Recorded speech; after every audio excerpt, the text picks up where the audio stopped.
Salut sportifs à toutes, à tous, bienvenue sur nos ondes. Merci de rester branchés sur la radio qui mouille le maillot et c'est l'heure où le foot européen prend le pouvoir sur Sport FM, la Ligue des Nations avec une copie sans brillance ni saveur. Des Bleus de Didier Deschamps, qualifiés tout de même pour les quarts de finale de la compétition, c'était face à une modeste équipe d'Israël. L'Angleterre tient sa revanche face à la Grèce, la Belgique broie toujours du noir, l'Italie est passée par là en club et revoilà Ranieri et Sampaoli au chevet des patients nommés l'AS Rome et le Stade Rennais. Qu'attendre de ses coachs au niveau justement de ces différentes escouades. Question posée aux spécialistes. Nous posons également la question aux spécialistes concernant le mondial des clubs avec le nouveau format mis en place par la FIFA.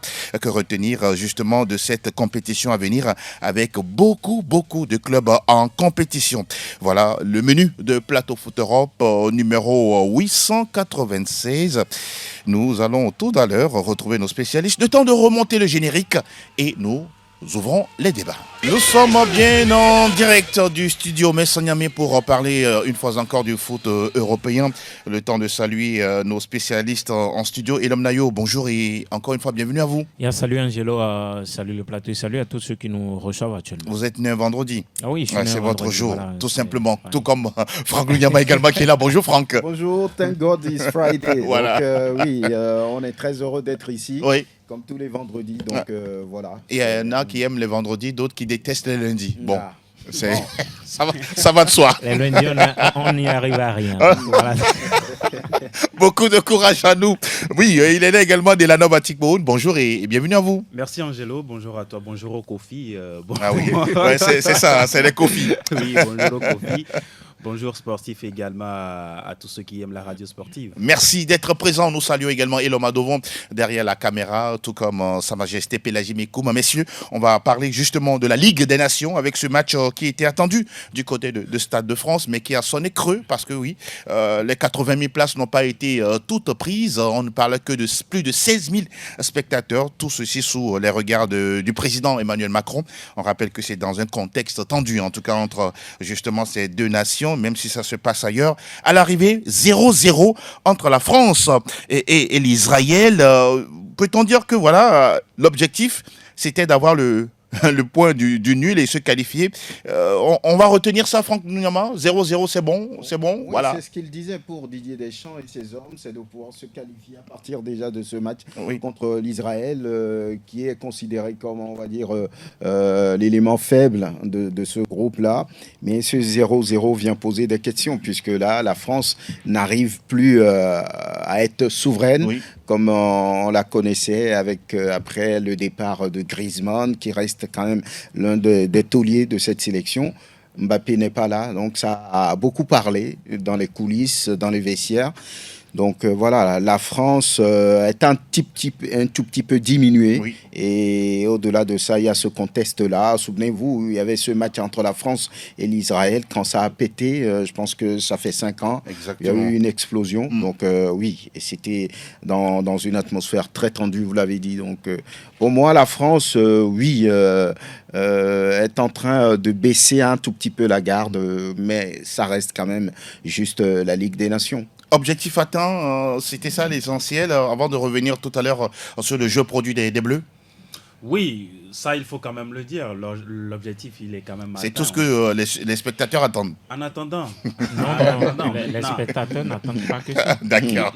Non, mais pour ces joueurs-là, le plus important, c'est de se qualifier. Ce n'est pas forcément de faire le très beau jeu. Le plus important, comme on le dit souvent à la fin d'une rencontre, c'est quand même de gagner. Hier, ils n'ont pas gagné, mais l'objectif, c'est quand même atteint.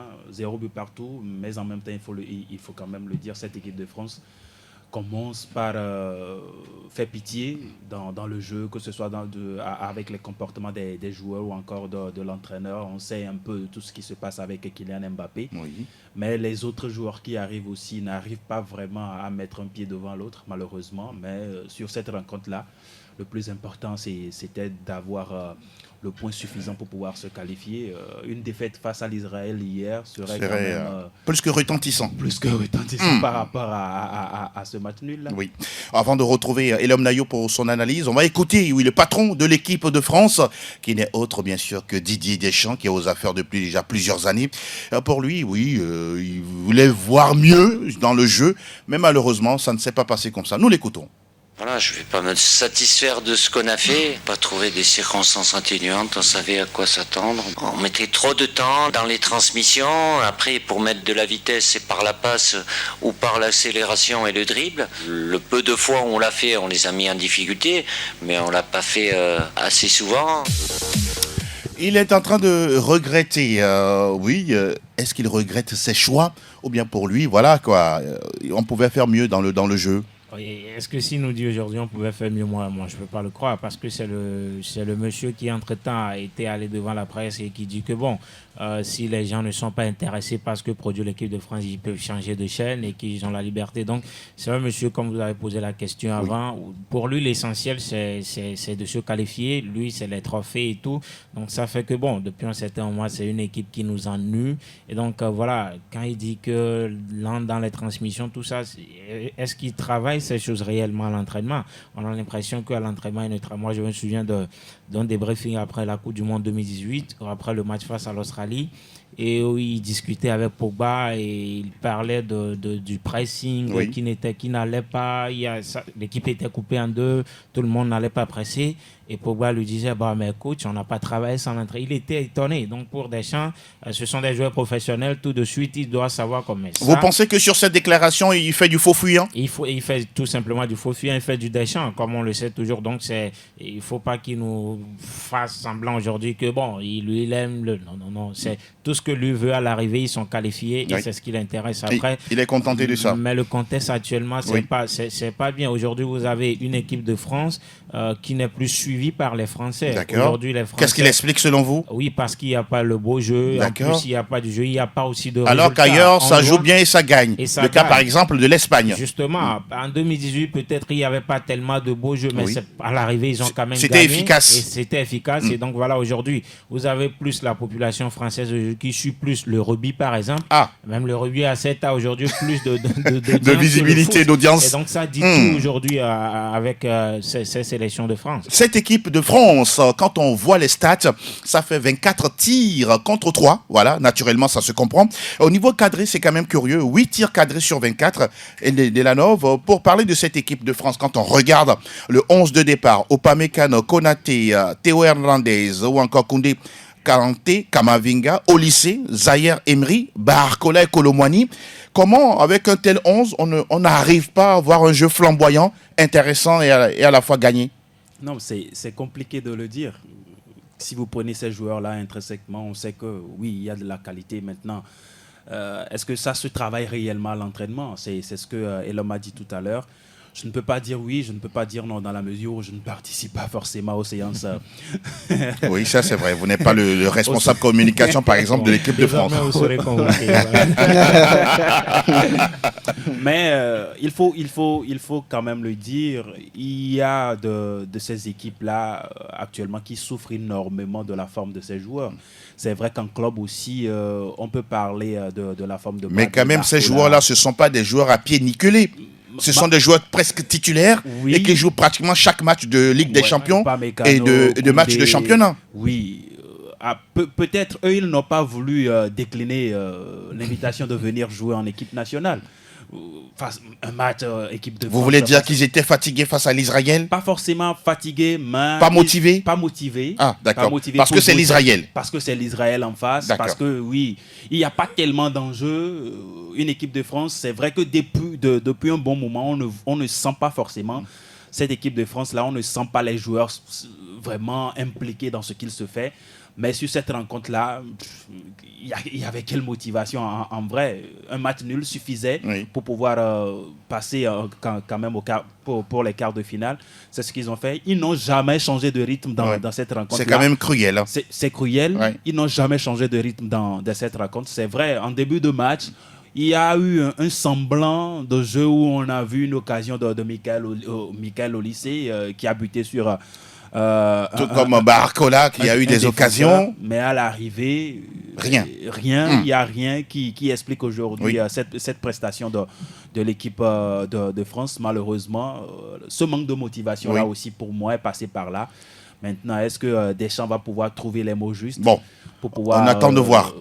Je pense que rapidement, avant d'avancer, s'il vous plaît. Pour avoir un jeu flamboyant, on a aussi besoin des joueurs créatifs, des joueurs visionnaires. Sur des joueurs qu'on vient de citer, il n'y en a pas? Non, mais rarement. Le seul profil. Kamavinga, Olysée, Zaïre Emery, Barcola, ce ne sont pas des joueurs créatifs. Ce sont des joueurs qui sont plus dans le physique. Il y a qu'Olysée qui est proche de ce profil, mais pour l'instant, c'est un jeune qui arrive. Et Zaïre Emery n'est pas créatif? Emery, il revient un peu, mais ce n'est pas tellement un joueur créatif, c'est un joueur qui est plus dans la récupération, également dans le ratissement de la balle que dans la création, que dans la vision de jeu. Le seul qu'il avait, c'est Griezmann, il est parti désormais. D'accord. Et il n'y a plus personne pour le remplacer. Donc ça aussi, ça ramène à la question aujourd'hui de la formation française aujourd'hui, c'est-à-dire on forme que des joueurs physiques, des joueurs pour courir sur le terrain, mais on n'a pas aujourd'hui ces joueurs à l'espagnol, ou on peut dire comme ça, par exemple comme les Olmo, comme les Yamal et tout ça aujourd'hui, on n'en a pas en France. Et donc pour avoir un jeu flamboyant, si vous avez que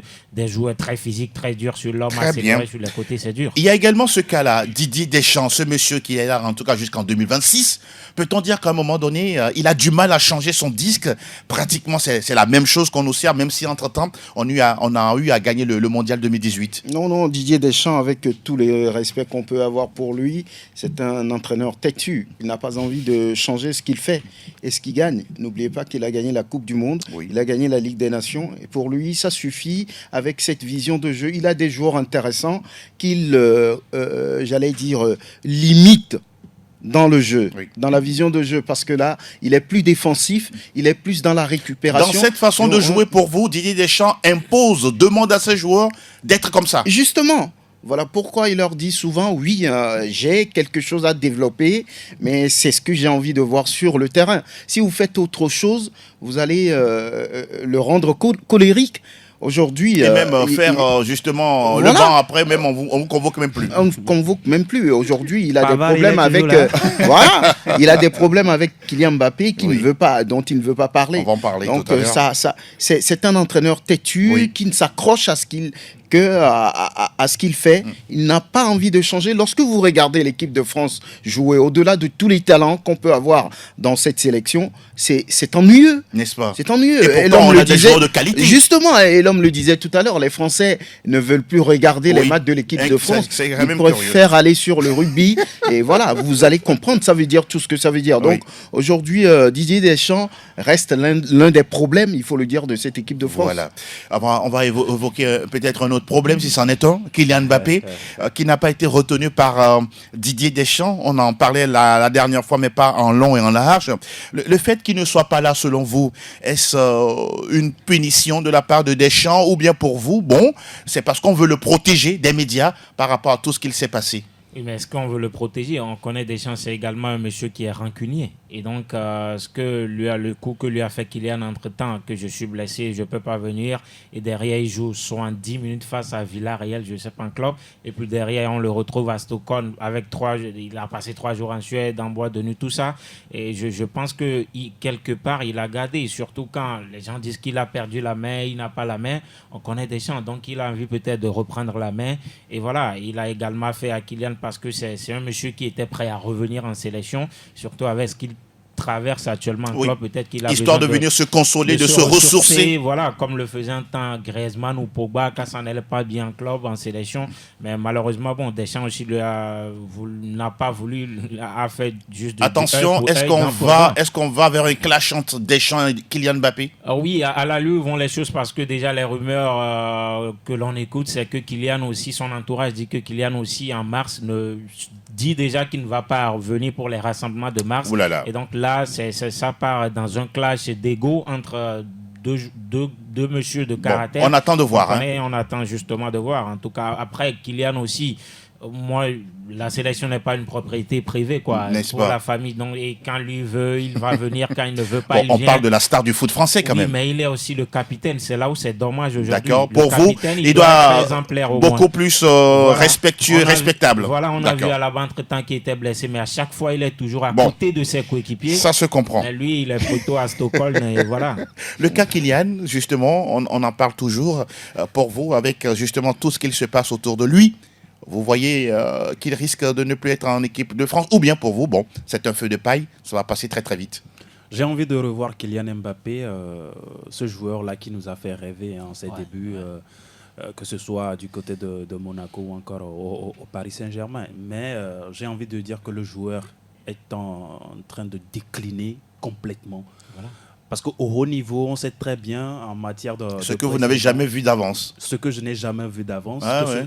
Physiquement, d'abord... Pour vous, il aurait une carrière comme à la Ronaldo, Messi, Oui. sans être en polémique, Surtout, avoir des problèmes lui, il a que extrasportifs. 25 ans, Par d'ailleurs. rapport à tout ce qu'il a montré dès son début, cette maturité-là, que ce soit sur le terrain, en matière de communication, en matière de relations. De avec, vie, des titres de vie et tout. Tout ça là, on sait que c'était un garçon qui était vraiment calé par rapport à tout ça. Le gendre parfait. Le gendre parfait maintenant, depuis Désormais, un le moment. gendre imparfait.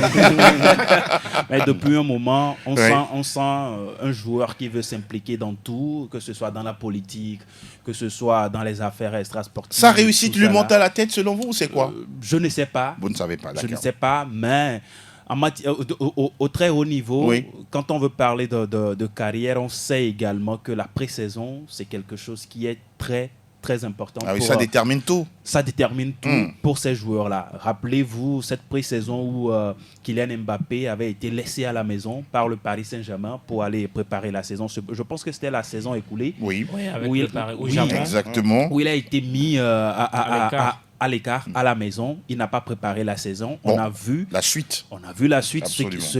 ce qu'il a montré durant toute la saison. C'est vrai qu'il a terminé meilleur buteur de la saison écoulée en Ligue 1. Oui. Mais physiquement, on sent un joueur qui est tellement éreinté. Et il n'a On sent- jamais impacté. Oui, il n'a jamais impacté. Aujourd'hui, on sent le joueur.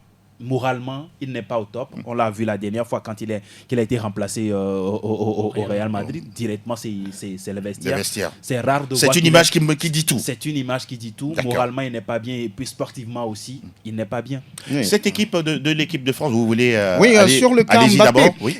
sur le cas Mbappé, on va dire tout simplement que Kylian Mbappé n'a joué qu'à Monaco et au Paris Saint-Germain. Ce pas des clubs de référence. Le Paris Saint-Germain est peut-être devenu un club de référence il y a une dizaine d'années quand les Qataris ont décidé d'investir là-bas et on est allé chercher des joueurs comme Ibrahimovic, des joueurs comme David Beckham, David Beckham et Messi, tous les Neymar autres. et tous les autres. Donc Kylian Mbappé aujourd'hui se trouve dans un club qui a tellement d'histoire et qui met toujours sous pression. Donc il n'a que 26, 27 ans, quelqu'un le dit tout à l'heure. Il faut vraiment, vraiment entourer ce joueur-là de beaucoup de choses parce que ce n'est plus le Monaco, ce n'est plus le Paris Saint-Germain. La pression est tellement lourde aujourd'hui qu'il n'arrive pas à supporter. Il a pensé arriver au Real Madrid, il va voir toutes les facilités qu'il avait eues Ce au n'est niveau pas du évident. Paris. Ce n'est pas évident. Karim Benzema lui a dit, Oui. ce n'est pas le Paris Saint-Germain, c'est le Real Madrid. C'est tout autre chose, tout un autre monde. Donc il va falloir s'adapter. Pour vous, il faut concilier, il faut arriver à concilier les deux. Voilà, il faut s'adapter, s'intégrer et voilà, avoir les habitudes de cette maison où on est critiqué juste après un match quand on ne marque pas. Franck, Donc, c'est quand même oui, assez oui. curieux que le capitaine de l'équipe de France et en même temps joueur du Real Madrid ne soit pas appelé pour un tel match, même s'il n'y avait pas d'enjeu. Quelque part, dans sa tête, ça doit commencer à bouger, non? Oui, c'est un clash qui arrive. Quand on connaît Kylian Mbappé et tout son entourage, Oui. avec sa maman à côté, mais on risque de ne pas le voir sur le prochain là là. match. Parce qu'il se dit, Didier Deschamps est en train de se foutre de lui, ou bien de se venger. Wow. Parce que quelque part, on lui a donné quelques jours de repos et il avait quand même le droit d'en faire ce qu'il veut. De venir Il y a au des moins joueurs, à Clairefontaine. voilà, des joueurs de l'équipe de France l'ont dit. Oui. À ce rassemblement-là, Kylian Mbappé est libre de faire ce qu'il veut de ses temps libres. Voilà, donc ça crée... Sauf ça que crée- pour Deschamps, ça ne passe pas. Ah voilà, donc aujourd'hui il va un peu à la guerre et je ne pense pas que ça pourrait le servir, surtout que Grisou n'est pas aussi là. Exactement. L'équipe est en train de se... on avait également parlé d'un problème entre Kiki et puis Grisou pour rappel de Capitana. Capitana, oui. L'équipe est en train de se scinder, de se couper en deux, et ça ne va pas à l'avantage de l'effectif. Didier Deschamps est aux affaires jusqu'en 2026. On rappelle qu'il a été prolongé. Est-ce qu'il aura on peut le dégager quand ça ne va plus. On va écouter Randal Colomwani. Randal Colomwani qui était dans ce match-là, à qui on a donné justement la chance de jouer et de pourquoi pas marquer des buts, mais ça ne s'est pas produit. Nous l'écoutons derrière. On voulait faire mieux, on a essayé de donner mieux et de concrétiser les actions, mais on n'a pas su le faire et il manquait de réussite. Je pense qu'on peut être triste de ce match-là. On ne va pas gagner tous les jours, on ne va pas marquer tous les jours. Il faut qu'on relève la tête et se concentrer à dimanche. Il dit quelque chose, on ne va pas gagner tous les jours, on ne va pas marquer tous les jours. Eh ben, c'est faux. Quand on est l'équipe de France, justement, face à une équipe qu'on appelle l'Israël, il faut marquer tous les jours. Le virage que prend l'équipe de France, c'est-à-dire quand tu vois l'équipe de France, vous êtes inquiet? Je suis inquiet et que tu vois que le 9, c'est Randal Colomwani quand même. On doit être inquiet. Mais attendez, Randal, c'est pas quand même un joueur de pacotille. Oui, mais c'est pas non plus un joueur du niveau de référence. Il n'est pas titulaire au Paris Saint-Germain. Et donc un joueur aujourd'hui en close. C'est-à-dire, vous voyez toute la case, c'est Barcola, c'est Colomwani, c'est au lycée. Ça inquiète aujourd'hui. Dembélé blessé. Dembélé blessé, bon, s'il était là, même, c'est pas différent. Donc voilà, ça inquiète aujourd'hui, surtout. Ouais, vous voulez dire que cette équipe de France manque de qualité désormais? Je pense que des qualités peut-être pour jouer en Israël, je sais pas, au Mexique et tout ça, mais jouer en équipe de France, je pense que... Manchester United. Oh là là, vous voulez dire qu'elle est devenue une sélection ordinaire? Ordinaire, normal. D'accord.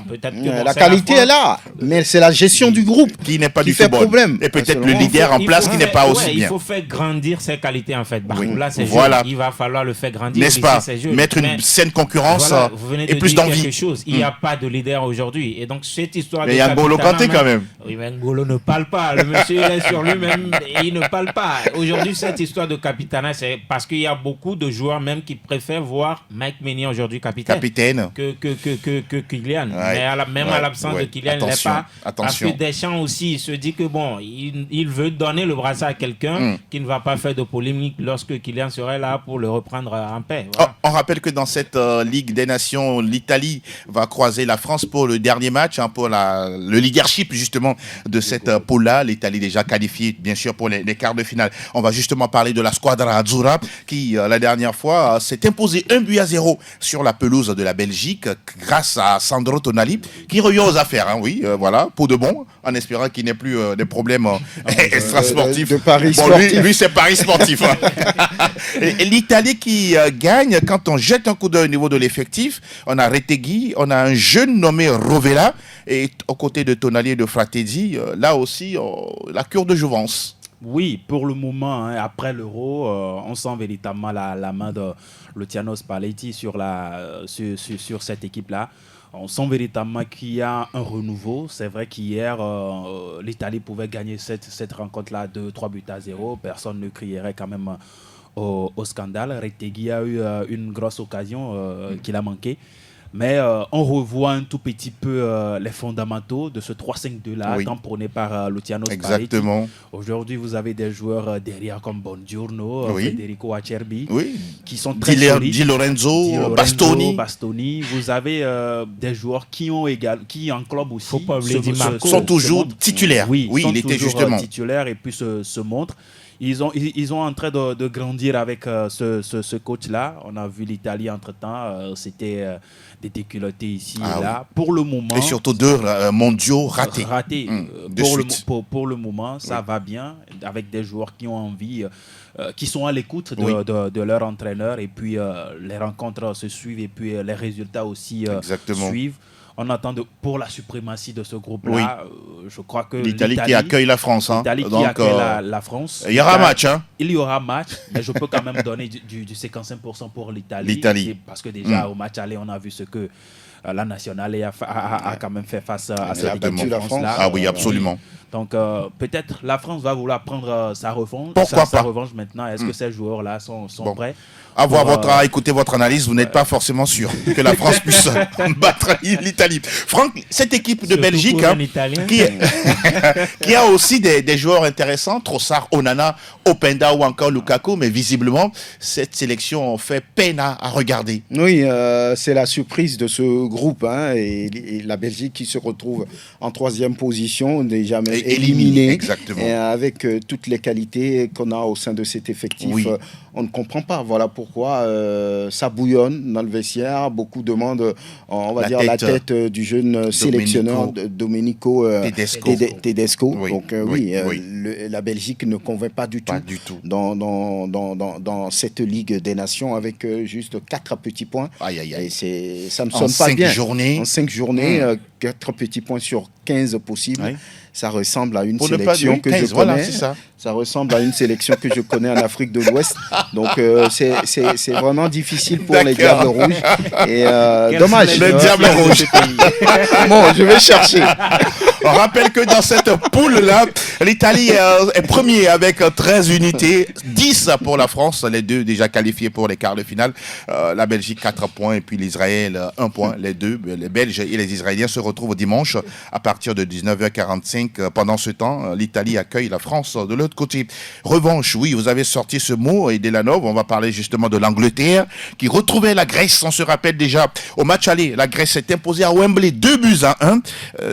Et l'homme, cette équipe anglaise, en déplacement, qui plus est en Grèce, qui fait un très très bon résultat. Qui fait un très très bon résultat, mais c'est très bien de se venger pour surtout Lee Castley, on se souvient que c'est ce match face à la Grèce qui a occasionné son limogeage, même si pour l'instant... on a pensé à le remplacer. C'était pas il est toujours aux affaires jusqu'au 1er janvier. Effet immédiat, comme pour Ten Hag. D'accord. Et donc voilà, lui il est toujours aux affaires jusqu'en janvier avant l'arrivée de Tourelle. Mais bon... C'était très bien structuré, organisé dans le jeu. On voit que ça pressait ensemble, ça défendait ensemble et tout ça.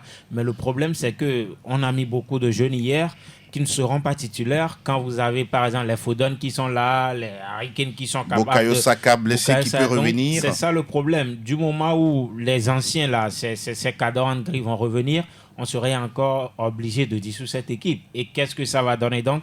Pour l'instant, c'est une victoire parce que vous avez des jeunes qui sont là, qui doivent en tout cas convaincre le coach. On leur a donné des opportunités qu'ils doivent saisir et donc ils se sont mouillés. Ils ont fait tout. Je suis pas sûr que Gordon, lorsque les titulaires seront là, serait encore titulaire. Curtis Jones, je ne suis pas sûr. Donc, mais de très bons joueurs. De très bons Gordon joueurs. Et Curtis Jones. Justement, lorsque Foden serait là, je ne suis pas sûr que Madueke serait toujours titulaire. Mais on a vu le match qu'il a fait hier. Exactement. Extraordinaire. Il y avait que Bellingham qui était là, qui était également Yapoutsoflan.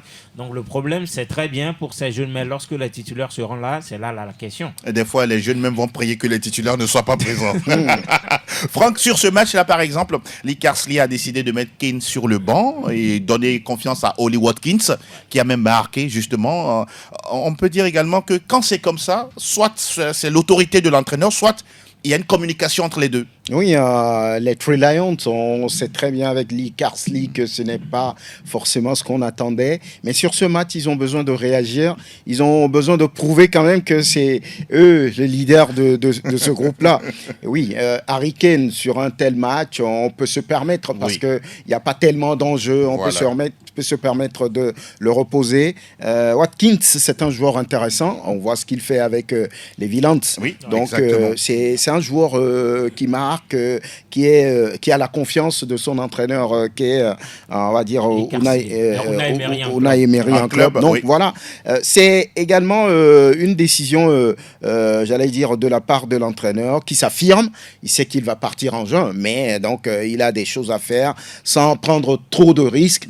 Aujourd'hui, s'il met Harry Kane sur le banc, ce n'est pas aussi alarmant parce que c'est un match qu'on peut gérer face à une sélection qu'on peut maîtriser. La preuve, ils l'ont fait, ils ont gagné. Donc voilà, c'était l'objectif. Cette façon d'accepter la décision de l'entraîneur, ça n'arrive pas tous les jours, surtout les sélections où on sait qu'on est, entre guillemets, important pour le dispositif. Non, mais face à la Grèce, on peut l'accepter.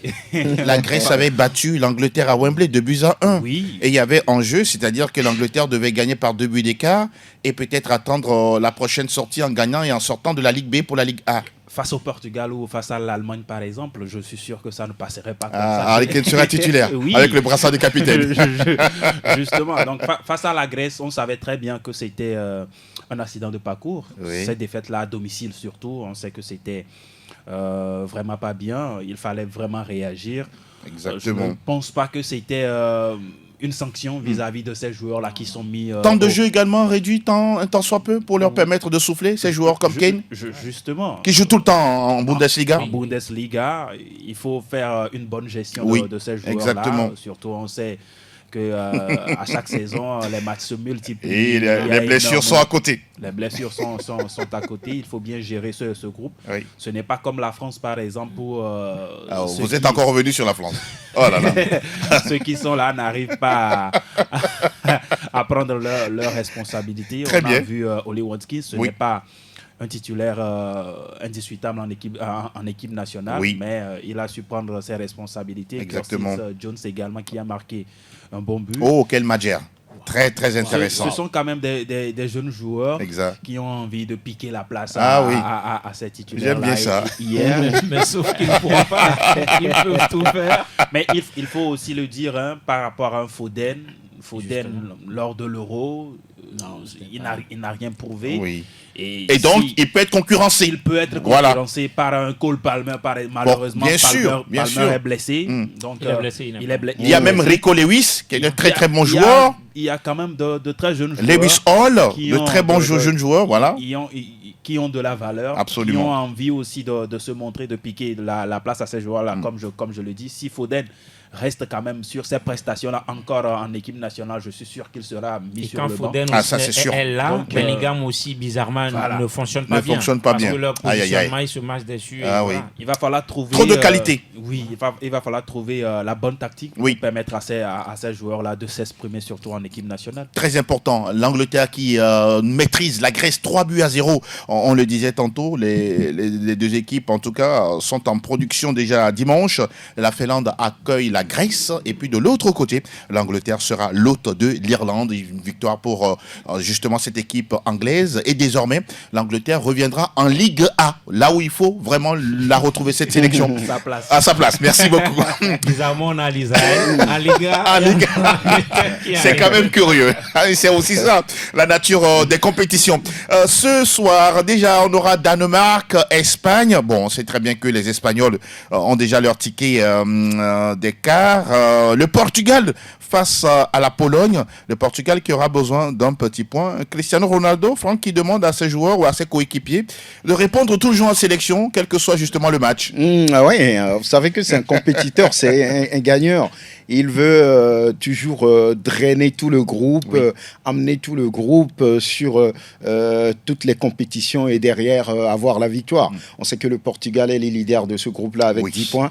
Ils ont besoin d'un petit nul pour passer. Donc, c'est un ancien vainqueur quand même de la compétition. La première nation à avoir gagné cette compétition. Donc, c'est toujours important pour lui. Et même si c'est un gobelet, il veut toujours gagner. Donc, c'est normal qu'il réagisse de la sorte.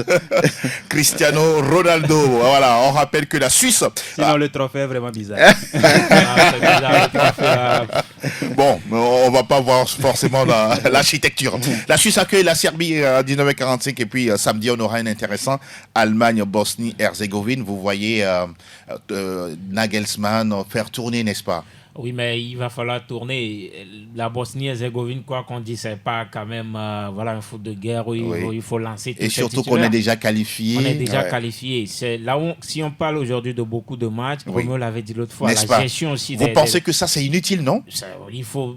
Bon, on ne va pas dire inutile, mais il va falloir quand même donner plus de temps. On a vu, il a donné du temps à Klein Diens. On a vu ce qu'il a fait, il a donné du temps. Donc, il va falloir donner beaucoup de temps aux jeunes. Oui. Laisser également les titulaires se reposer parce qu'actuellement, on dit qu'il y a beaucoup de matchs. Donc, la gestion des sélectionneurs également dans ces matchs est important. Parce que vous ne pouvez pas jouer Liechtenstein et aligner tout. C'est pas possible. Donc, à un moment donné, il va falloir qu'ils soient également sages dans leur gestion. Nagelsmann dans la gestion, selon vous? Je crois qu'il va faire tourner, comme l'homme l'a dit, ne pas faire jouer encore son 11 titulaire. On demande de l'exigence dans ce genre de match-là. Donnez-vous, marquez beaucoup plus de buts ou bien faites-vous plaisir? Peut-être se faire plaisir et se faire respecter. Le truc, c'est que si à l'arrivée, vous faites battre sévèrement, ça aussi, ça draine encore. Le revers de la médaille. Voilà, donc ça, j'ai dit se faire respecter. Justement. D'accord. Comme l'a fait la France. Non, mais la France, est-ce que la France s'est fait respecter avec cette prestation-là? Allez-y. C'est plutôt l'Angleterre qui s'est fait respecter. D'accord. Après cette défaite-là, belle réaction derrière, 3-0. Oui. Maintenant, l'Allemagne, je crois, face à la Bosnie-Herzégovine de Edin Dzeko. Exactement, il est toujours là. Il est toujours là. Parfois, il prend même le brassard de capitaine aussi. Lors du dernier rassemblement, il a encore marqué. Oui. Il est toujours là, comme on le dit. Bon. C'est un attaquant. Il a toujours le flair de but. Absolument, absolument. Les défenseurs allemands, je ne sais pas que Klosterberg serait là. Bon. Sûrement qu'ils vont tourner. Hein. Il y a Rudiger qui sera là. Ouais. Est-ce que ces défenseurs-là... Les Joshua Kimmich, les Moussiala, Müller et tout. Le Rassalé, Müller, lui, il est désormais retraité. Retraité pour de bon. Ouais, pour de bon. On espère. Ne soyons pas étonnés qu'il vienne un jour dans le staff. Hein. Ne soyons pas étonnés. Ça, c'est sûr. Hein. C'est un monsieur qui aime ça. Non. Quand on s'appelle l'Allemagne aujourd'hui, dont l'entraîneur a déclaré à qui veut l'entendre qu'il a envie de gagner 2026, la Coupe du Monde. Effectivement. Ces genres de compétitions sont, on va dire, des périodes de répétition, des périodes d'essai. Voilà. Vous allez constater qu'il a essayé beaucoup de joueurs qui ont étonné sur les derniers matchs de la Nationalmannschaft. Donc Nagelsmann aujourd'hui, déjà qualifié, ils reçoivent le dernier du groupe.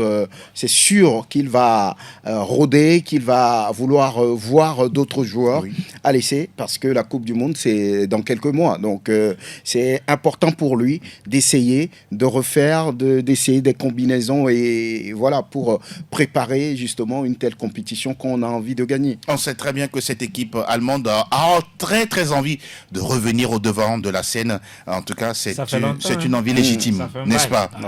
Ça fait un bail. Depuis 2016 où on a fait demi-finale d'Euro. Voilà, on souffre là. Bon, le dernier Euro, ils ont failli passer. Nous, on souffre doublement là. Une nationalité, on souffre. Beaucoup de courage à vous. Et on va s'arrêter là, en tout cas, pour les matchs programmés de la Ligue des Nations. Vous avez bien sûr les résultats et le calendrier du week-end. On remonte le générique et derrière, on parle, de l'actualité dans certains clubs sur le vieux continent. Et là, nous nous intéressons d'abord à Rennes avec l'arrivée de Jorge Sampaoli, le technicien de 64 ans, argentin bien sûr, pour ceux qui ne le connaissent pas. Il est facilement reconnaissable avec ses tatouages, voilà, avec le crâne rasé. Il est passé par l'Olympique de Marseille. Franck, oui, ce monsieur arrivé à Rennes, surprenant ou bien pour vous, on est allé chercher quelqu'un qu'il faut pour Rennes? Je veux dire tout de suite que c'est une surprise. Personne n'attendait, on va dire, Jorge Sampaoli à Rennes. Avec, on va dire, son tempérament volcanique, sulfureux. Il ne mâche pas ses mots, il dit ce qu'il a envie de dire. Vous l'avez vu à Marseille, même en qualifiant le club pour les compétitions européennes. Notamment la il C1, est parti juste après parce que les joueurs qu'il veut, le club ne lui a pas donné la main. Donc c'est un entraîneur qui est difficile à cerner. Il a difficilement fait 2 saisons à la tête d'un club. Donc Rennes aujourd'hui doit s'attendre à aller en guerre déjà avec cet entraîneur-là, les joueurs aussi, parce qu'il a, il a une vision exigeante. Et puis il est dans costaud. Avec ses tatouages, vous ne faites pas attention, il vous cogne. Donc Rennes aujourd'hui doit s'apprêter parce que c'est un entraîneur qui ne pardonne pas, qui ne lésine pas sur les moyens. Vous devez jouer, vous devez donner tout ce que vous avez, donc sinon vous ne jouez pas. Donc c'est surprenant de l'avoir à Rennes, mais lui-même il dit, mais c'est un plaisir. voir parce qu'il aime la Ligue 1. Il n'a jamais cessé de regarder les matchs de Marseille depuis qu'il est parti. Mais là, on va voir. N'est-ce pas? Jorge Sampaoli. Moi, je pense que ce choix de Rennes, c'est quand même quand vous avez un Rennes aujourd'hui qui est à l'agonie, qui souffre. On a fait revenir. Ils sont quoi au classement? On va regarder ça tout à l'heure. Ils sont pas bien classés quand même. Ils sont pas bien classés. 13e ou quelque chose, si je me trompe. Genesio qui était là, il n'a pas fait Stéphane revenir et que vous avez besoin de se relever et que c'est Sampaoli, vous avez pris, Franck vient de le dire, un monsieur qui ne fait jamais 2 saisons sur un banc, mais vous avez besoin aujourd'hui de construire.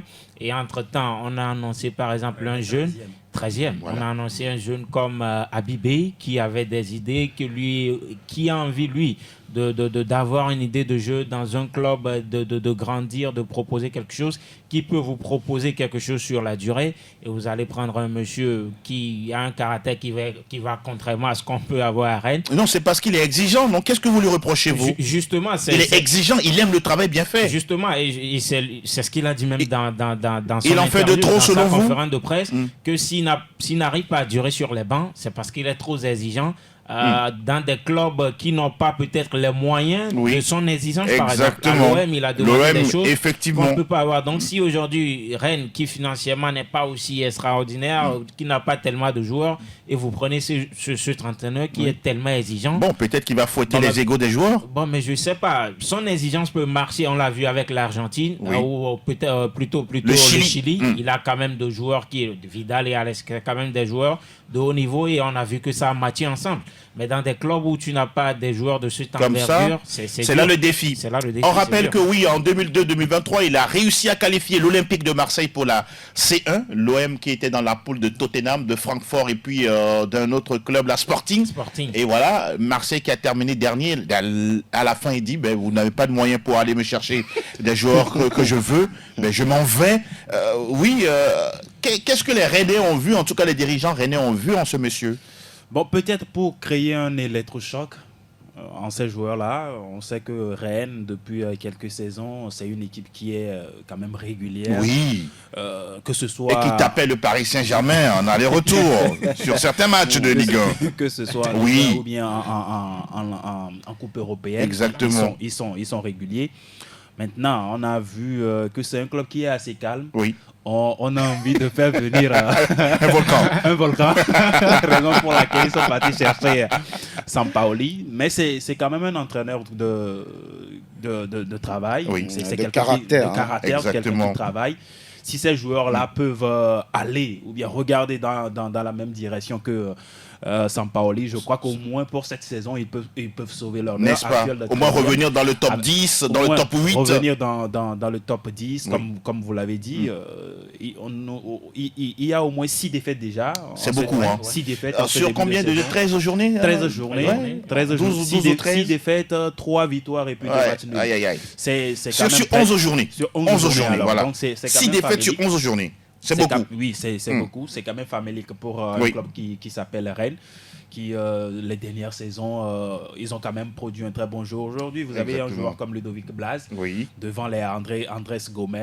Ce n'est pas forcément un groupe qui peut regarder ou bien qui peut être comparable à une équipe comme... Mais il y a de la qualité. Mais il y a de la qualité. Oui. On a des joueurs de devoir qui peuvent normalement faire mieux que ce qu'on a. N'est-ce pas? Jusqu'ici, raison pour laquelle on est parti chercher Sampaoli pour pouvoir fouetter l'ego de ces joueurs-là, de revenir au moins sur le devant de la scène en attendant.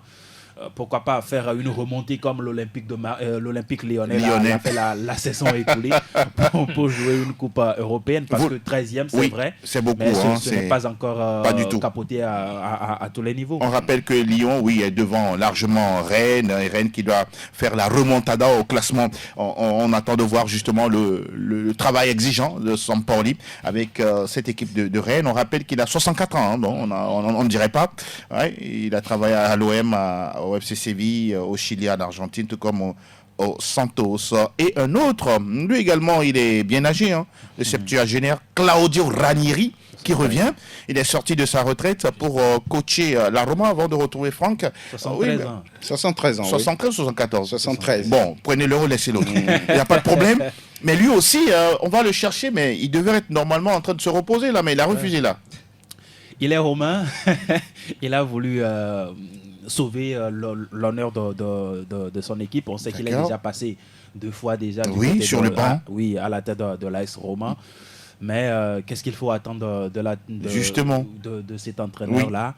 On sait que c'est quelqu'un qui sait travailler aussi. C'est quelqu'un qui a fait ses preuves, que ce soit à l'AS Monaco. Il a entraîné au moins 22 clubs.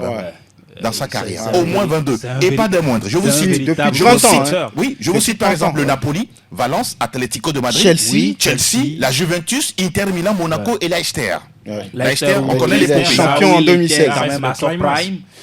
Mais on sait que déjà, il y a 2 saisons, il était à la tête de Cagliari et c'est lui qui a sauvé le club. Exactement, en Serie A. Et après, il est parti pour se reposer. On est parti le ressortir, comme Yupankens aussi à entre-temps. Exact. Maintenant, est-ce qu'il aura... Gasset à Montpellier. Comme Jean-Louis Gasset. Oui, Gasset également du côté de Montpellier. Mais est-ce que... il va pouvoir faire l'affaire.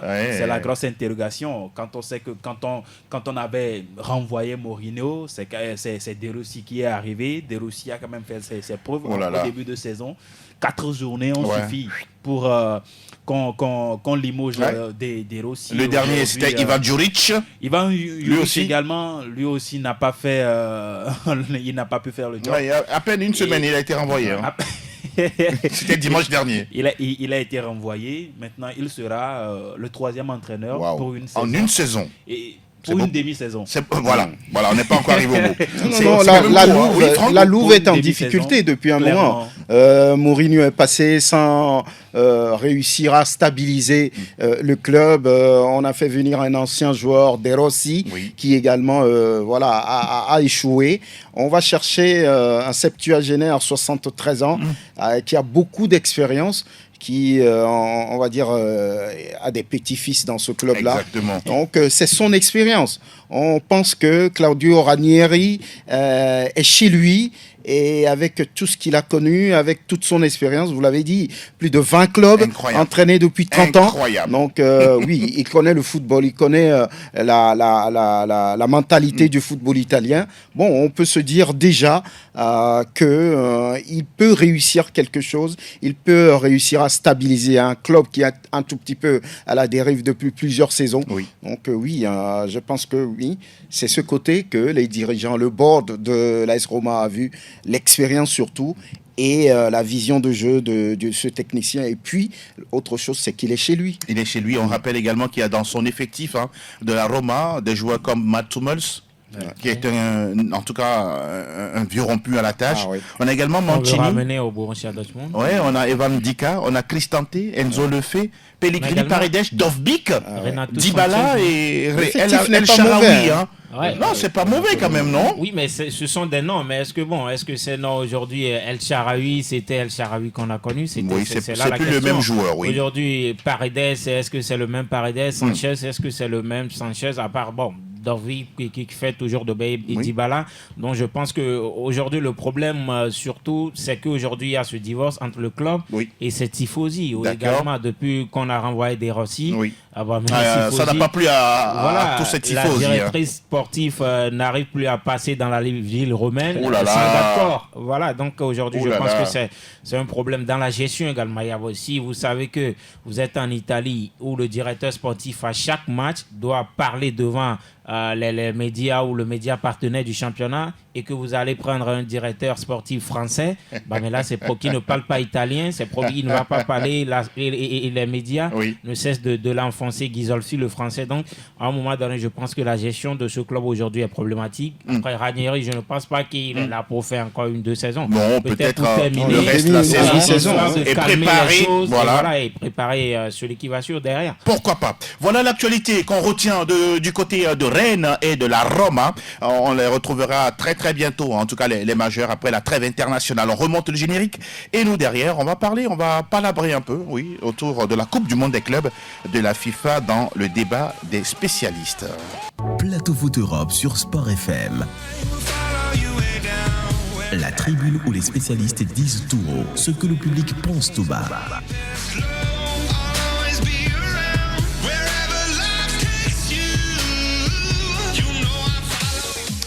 Nous évoquons bien sûr l'actualité de la Coupe du Monde des clubs avec la FIFA qui nous a présenté le trophée il y a quelques jours simplement. Et voilà, on se rappelle que cette compétition, le tirage au sort aura lieu déjà le 5 décembre du côté de Miami. Parlons justement de cette compétition qui rassemble beaucoup de clubs. Ce n'est plus comme avant où on avait seulement que 8 clubs, voire 6 entre-temps. Et là maintenant on parle d'une trentaine de clubs, Franck. Cette compétition vous dit quoi? L'Europe ou bien voilà, la FIFA a les moyens de pouvoir proposer chaque fois aux amoureux du football des compétitions. Vous le disiez tout à l'heure, il n'y avait que 8 clubs au départ et maintenant on parle de 32 31, voilà pour la 25e et pour la 21e édition. L'année prochaine, c'est les États-Unis, 12 stades. Oui. Mais une fois encore, ce qu'on décrit toujours, on a comme l'impression que les instances internationales ne regardent pas trop ce côté-là. Créer des compétitions pour avoir plus de matchs pour les clubs, pour les joueurs. Donc voilà un peu, c'est encore l'objectif parce qu'il va y avoir des sponsors, il va y avoir des partenariats. Le football aujourd'hui au niveau international est un business qui ne dit pas son nom. Donc c'est ce que moi je peux dire pour ça. C'est toujours des compétitions, des matchs en plus, mais les joueurs qui crient qu'ils sont souvent surchargés, éreintés et surchargés. Lessivés, regarde pas trop ce côté. C'est quand même curieux. On a des clubs européens comme Chelsea, la Juve, le Real Madrid, l'Atlético, le Bayern. On a également Salzbourg, City, le Paris Saint-Germain, Inter Milan, Porto et Benfica. Et l'homme Nayo, c'est une compétition qui va intéresser les joueurs de s'y donner à fond, d'aller gagner ce trophée qu'on nous a présenté. Ça dépend. On peut avoir plusieurs lectures de la chose. Aujourd'hui, quand on prend le point de vue des quand on a un point de vue européen sur la chose, je pense qu'on va dire non tout de suite parce que déjà c'est une compétition qui vient prendre les vacances des joueurs. Oui, on parle du 15 juin au 13 juillet. Donc ça veut dire que les joueurs n'auront 2025 plus de repos. Oh là là. On se souvient que récemment il y a eu l'Euro, il y a ça, il va y avoir également le Final 8 de la Ligue des Champions. Oui. Moi, autant peut-être moi je peux la Ligue des Nations surtout. Oui. Autant moi je peux peut-être dire que et ça ne se passe pas en Europe, c'est au bout du monde, c'est-à-dire de l'autre côté quoi. Donc, voilà, le problème aujourd'hui c'est que c'est une compétition qui n'a pas encore trouvé de diffuseur. D'accord. Il n'y a pas de diffuseur. Donc, on veut tout faire pour en trouver. Justement, ils vont le trouver. Déjà, ça n'intéresse pas les médias, ça n'intéresse personne. Ils finiront par trouver la FIFA en Justement, tout cas. Mais l'autre chose aussi, vous positionnez comme les clubs africains aujourd'hui. Oui. Eux, ils seront contents. N'est-ce pas? Aller jouer une compétition comme ça. Arli d'Égypte. Oui, pas comme Wydad qui va leur amener de l'argent. Moi, je pense que c'est aussi la chose aujourd'hui. D'un côté, il y a des joueurs pas forcément le cas du Real Madrid. C'est pourquoi je dis que les Européens, par exemple, mais les clubs de la sud-américains, Conmebol, CONCACAF et tout ça, oui. Ça les arrangerait. Ils vont se réjouir de croiser des joueurs du Real Madrid comme, je sais pas, Vinicius, tout ça. Voilà. Ça les arrange. Donc, on peut avoir plusieurs lectures de la chose. Mais quoi qu'on dise aujourd'hui, moi, je pense que placer une compétition en vacances qui va prendre le temps de repos des joueurs. C'est pas... Surtout quand on sait que maintenant, chaque été, il y a toujours une compétition. La Ligue des Nations, ce serait encore là la saison prochaine. Exactement. Après l'Euro, la Coupe du Monde et tout ça, moi, je pense que c'est un peu exagéré. Oui. Au moins avant, on ne voit pas forcément ça. C'était peu le nombre et ça se joue en cours de saison. Là, c'est encore mieux. C'est mieux. Mais là, on a augmenté. Plus de matchs. Je sais pas bien. C'est quand même curieux, oui, avec cette FIFA visiblement qui impose. Là, on impose, mais les joueurs, les clubs, ça ne dit rien.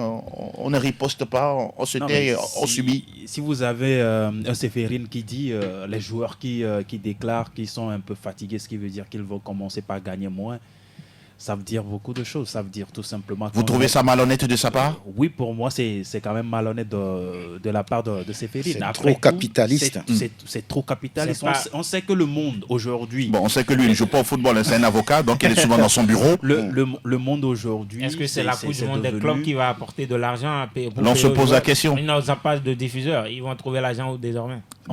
On sait que le monde aujourd'hui est devenu assez capitaliste, mais après, ce sont les individus, ce sont les êtres humains qui vont quand même faire venir. Et c'est grâce à eux qu'on a le spectacle. C'est grâce à eux qu'on a le spectacle. Depuis un bon moment, le football ne produit plus ce spectacle-là. C'est vrai que par moment, on peut trouver des rencontres où, on voit deux équipes qui se donnent à fond pour pouvoir remporter un match pour l'honneur. Exact. Mais c'est pas forcément pour l'argent. Oui. Pour l'honneur. D'abord, c'est le jeu, le spectacle. Oui, d'abord, c'est le jeu, c'est le spectacle, mais on sent véritablement que cette discipline-là a perdu cette saveur. Absolument, cette essence. Cette essence-là qu'on appelle le spectacle. On a vu un match assez au détriment de l'argent. Insipide hier entre la France et puis... mais quelque part, les joueurs sont aussi responsables. Hein. Responsables à quoi? Oui, mais eux tu es employé quelque part et ton employeur te demande, tu es obligé de faire plus. Oui, mais c'est pour ça que certains décident de faire des blessures. Et surtout quand il y a une surcharge, quand il y a trop de matchs, à un moment donné, ça ne répond plus les muscles. Ça ne répond plus les muscles, mais à un moment donné, les joueurs aussi, vous vous rendez compte, on parle par exemple de Barcola qui a fait 6 bons mois à Lyon et puis il est à 50 millions. Oui. Bon, vous trouvez que c'est surcoté? C'est pas lui. C'était le prix. Mais est-ce que c'est lui? C'est pas lui. Oui, mais le salaire qu'il prend, lui. C'est le club qui lui a proposé ce salaire. Vous dénoncez le système? Aussi même le club lui a proposé un salaire, il a refusé. Parce qu'on lui proposait, c'était pas. Qu'est-ce que vous reprochez à... C'est par rapport à lui proposé sur le terrain. Ils sont trop exigeants dans leur salaire, dans leurs demandes, ce qu'ils font. On a des joueurs aujourd'hui qui gagnent 4-5 fois plus que les Galactiques du Real Madrid à l'époque. Oui. Ah bah, mais c'est aussi trop. Mais c'est le marché d'aujourd'hui, mon cher Elom. C'est le marché d'aujourd'hui. Et donc, le marché, c'est les droits télé qui font que l'argent vienne, pour que les clubs puissent vous payer. Donc, à un moment donné, eux aussi, il va falloir qu'ils revoient ce qu'ils gagnent. Ils jouent, c'est très bien. Mais le problème aussi de... Lui, assurer leur retraite, mon cher. Vous pensez qu'un joueur va... Voilà, donc ils doivent assumer. Le problème aussi de la blessure... Vous terminez là-dessus? Je pense qu'on parle de beaucoup de matchs, mais j'ai suivi beaucoup de joueurs, de spécialistes qui parlaient également de la qualité des pelouses aujourd'hui. Exactement. On a des pelouses aujourd'hui. Mais aux États-Unis, on ne va pas s'en plaindre. Hein. On ne va pas s'en plaindre. A priori. Voilà. A priori. Donc, je pense que, par exemple, on parle d'une partie de la 10 secondes. Le Real Madrid, par exemple, qui donne beaucoup de blessures aux joueurs au niveau des genoux et tout ça. Donc voilà. Ce qui est sûr, oui, on suivra cette compétition. Le tirage au sort, on le rappelle, c'est à partir du 5 décembre à venir. Dès là, salutations à quelques personnes chères à vous. Bon début de week-end à toutes et à tous. Merci beaucoup. Et l'homme Nayo? Ah oui, excellent week-end à toutes et à tous. Merci infiniment. Pourquoi pas. Franck Lunyama. Oui, un excellent week-end à tous ceux qui ont pris un peu de leur temps pour nous suivre. Oui. Voilà, à très bientôt. Merci infiniment, messieurs, d'être passés dans ce studio Messanyamé. Merci également à Elom Adovon. Toute la gratitude également à Sa Majesté Pélagie Mekoum. En tout cas, merci de nous avoir suivis. On se donne rendez-vous lundi. Oui, sur la même chaîne. On se dit à très bientôt. Bye bye, à bientôt. Ciao, ciao.